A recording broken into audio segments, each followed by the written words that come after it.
एक पुरानी कहावत है कि भगवान के घर देर है अंधेर नहीं। ऐसा मैं इसलिए कह रहा हूँ कि एक व्यक्ति पर 6 लोगों के कत्ल का आरोप है। उस पर आरोप है कि उसने अपने बड़े भाई और भाभी और उनके 4 बच्चों का कत्ल किया है। इस आरोप के लिए उसे उस जिले की अदालत ने फांसी की सज़ा सुनाई है और जब यह मामला हाईकोर्ट में गया तो हाईकोर्ट ने भी फांसी की सज़ा दी। लेकिन जब ये मामला सुप्रीम कोर्ट के पास जाता है, जब सुप्रीम कोर्ट के सामने वो सबूत पेश किए जाते हैं, तो सबूत को मद्देनजर रखते हुए सुप्रीम कोर्ट आदेश देता है कि इस व्यक्ति को फांसी की सज़ा से माफ़ कर दिया जाए। ये व्यक्ति 12 साल से जेल में बंद रहता है और इसे फांसी की सज़ा हाई कोर्ट और जिला की निचली अदालत फांसी की सज़ा दे देती है, लेकिन सुप्रीम कोर्ट उसे बाइज्जत बरी कर देता है। तो हमारे संविधान में एक लाइन है कि चाहे 100 गुनहगार छूट जाएं, लेकिन एक बेकसूर को सजा या फांसी नहीं होनी चाहिए। सुप्रीम कोर्ट के इस फैसले ने संविधान की उस सच्चाई को सचेता है। नमस्कार दोस्तों, सत श्री अकाल, आदाब। मेरा नाम है अजय कुमार। मैं स्वागत करता हूं आप सबका अपने चैनल सच झूठ जानकारी में। दोस्तों, ये घटना है 9 मई 2012 की। यह घटना घटित होती है उत्तर प्रदेश के आगरा जिले के तुर्किया गांव में, जहां एक ही परिवार के 6 लोगों की हत्या हो जाती है। हत्या तुर्किया निवासी सत्यभान, उसकी पत्नी पुष्पा और उसके 4 बच्चों की होती है। जब पुलिस आती है, पूछती है कि यह हत्या किसने की है, तो किसी पर कोई शक, तो जो सत्यभान का साला होता है वो कहता है कि ये हत्या और किसी ने नहीं की, बल्कि सत्यभान के छोटे भाई गंभीर सिंह ने ही अपने बड़े भाई भाभी और उनके 4 बच्चों का कत्ल किया है।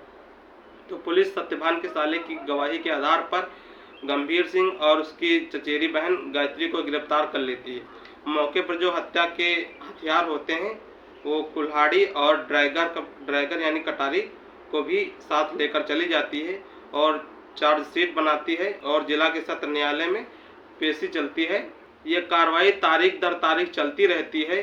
गंभीर सिंह और गायत्री को जेल में ही 5 साल तक रखा जाता है और जब सबूत के अभाव में गायत्री को तो रिहा कर दिया जाता है, लेकिन जो है गंभीर सिंह को जो है सत्र न्यायालय जो होता है निचली अदालत, उसे फांसी की सज़ा सुना देता है।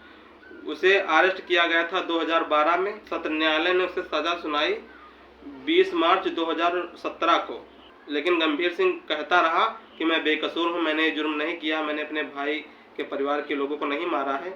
लेकिन अदालत उसकी एक नहीं सुनती। गंभीर सिंह जो है इस फैसले के खिलाफ चला जाता है हाई कोर्ट इलाहाबाद।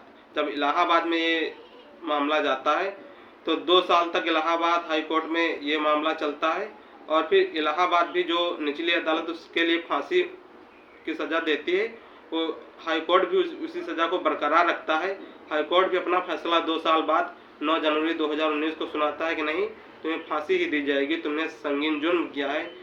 वाकई में जिसने इतना संगीन जुर्म किया हो उसे तो फांसी की सज़ा होनी ही चाहिए। लेकिन वो जो गंभीर सिंह कहता रहा कि नहीं सर, मैंने ऐसा कुछ नहीं किया, लेकिन कोई उसे मानता नहीं है और जो सबूत के आधार पर वो अदालत कहती है कि नहीं, तुम्हें फांसी ही दी जाएगी। गंभीर सिंह भी हार मानने वाला नहीं था। उसे अभी कानून पर भरोसा था और उसे भगवान पर भी भरोसा था कि अगर मैं निर्दोष हूँ तो मुझे सज़ा नहीं होगी। अब धीरे धीरे 7 साल बीत चुके थे 2019 तक, 2012 से लेकर 2019 तक। जो है गंभीर सिंह हाई कोर्ट और निचली न्यायालय के फैसले के खिलाफ वो चला जाता है सुप्रीम कोर्ट जब वो जाता है तो ये सुप्रीम कोर्ट में 3 जजों की बेंच होती है जो बाकायदा इस केस की सुनवाई करती है और तीनों जज ये डिसाइड करते हैं कि जो भी सबूत पेश किए गए हैं वो ये साबित नहीं करते कि गंभीर सिंह आरोपी, उसने 6 कत्ल किए हैं। तो इसी के आधार पर, सबूतों के आधार पर 12 साल बाद सुप्रीम कोर्ट जो है गंभीर सिंह को रिहा करने का आदेश देता है। सुप्रीम कोर्ट आदेश देता है 28 जनवरी 2025 को। सुप्रीम कोर्ट ने बताया कि अगर कोई व्यक्ति कत्ल करता है तो उसके पीछे कोई मकसद होता है। इसमें तो जो पुलिस ने मकसद दिखाया वो ज़मीनी विवाद का मकसद दिखाया है कि जो है गंभीर सिंह और उसके बड़े भाई सत्यभान के बीच ज़मीनी विवाद चल रहा था। बात ये और 2012 से और पहले 2010 की है, जब सत्यभान और गंभीर सिंह की मां का कत्ल हो जाता है और इसके लिए दोनों को जेल हो जाती है। उस वक्त भी जो है गंभीर सिंह का बड़ा भाई सत्यभान तो जेल से रिहा हो जाता है, उसकी जमानत हो जाती है, लेकिन जो है गंभीर सिंह की जमानत नहीं होती है। वो पुलिस कहती है, पुलिस की रिपोर्ट के मुताबिक गंभीर सिंह जमानत के लिए अपने बड़े भाई सत्यभान से ज़मीन बेचने के लिए कहता है। जो है सत्यभान जो है वो ज़मीन अपनी पत्नी पुष्पा के नाम बेच देता है, पुष्पा को बेच देता है, जिससे गंभीर सिंह क्रोधित हो जाता है और इसी आक्रोश में आकर वो अपने बड़े भाई और उनकी पत्नी और 4 बच्चों की हत्या कर देता है। पुलिस ने ये मामला दिखाया है। तो सुप्रीम कोर्ट कहता है अगर ये ज़मीनी विवाद है तो अभी तक आपने ज़मीन के कागजी कार्रवाई क्यों नहीं दिखाई, कोई कागज़ दिखाइए, पैसे का लेन देन दिखाइए जो कागज़ पर जो कुछ होता है। लेकिन पुलिस ये पेश ना कर सकी और सुप्रीम कोर्ट में पुलिस ने कोई जस्मदीद गवाह भी पेश नहीं किया। सुप्रीम कोर्ट ने कहा कि जब सत्यवान और उसके परिवार का कत्ल हुआ तो कत्ल होने के बाद लोगों की भीड़ सत्यवान के घर आई थी।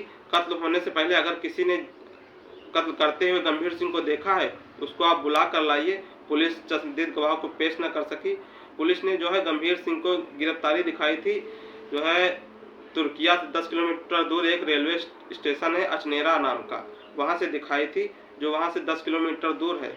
और पुलिस ने यह भी कहा था कि जिस वक्त उसे गिरफ्तार किया गया था उस वक्त गंभीर सिंह जो है खून से सने कपड़े पहना था। लेकिन सुप्रीम कोर्ट ये मानने को तैयार नहीं। कोई व्यक्ति खून करके 6 कत्ल करके इतना सारा खून लगाकर वो 10 किलोमीटर दूर तक नहीं जाएगा। सुप्रीम कोर्ट ये मानने को तैयार नहीं था। और दूसरा और तीसरा मकसद है जो हथियार पाए गए थे, पुलिस ने जो हथियार बरामद किए थे उनको सील तक नहीं किया गया और उन्हें ऐसे ही पुलिस ने अपने रिमांड में रखा सबूतों को।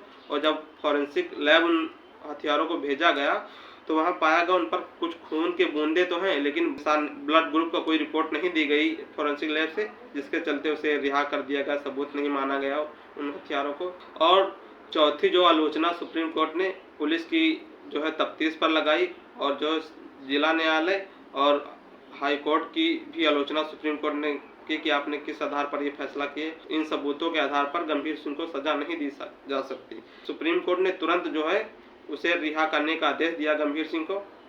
अब गंभीर सिंह को रिहा करने का आदेश दिया जाता है 28 जनवरी 2025 को और गंभीर सिंह जेल की दीवार से आ जाता है 12 फरवरी 2025 को, जेल से बाहर आ जाता है। जैसे ही जेल से बाहर आता है तो उसके हाथ में एक कागज होता है। वो कागज वो पुलिस को दिखाता है कि मुझे अब सुरक्षा चाहिए, मैं जेल से बाहर आ गया हूँ और मेरी हत्या हो जाएगी। अब बात ये आती है कि अगर गंभीर सिंह बेकसूर है तो हत्यारा कौन है, क्योंकि 6 हत्याएं तो हुई हैं। अगर गंभीर सिंह हत्यारा नहीं है, हत्या नहीं की है, तो हत्या कौन कर रहा है, पुलिस अभी इसकी जांच कर रही है। तो अभी के लिए इतना ही। अगर वीडियो अच्छा लगा हो तो वीडियो को लाइक कमेंट शेयर कीजिए और चैनल को सब्सक्राइब। मिलते हैं ऐसे किसी वीडियो में, तब तक के लिए धन्यवाद। जय हिंद, जय भारत।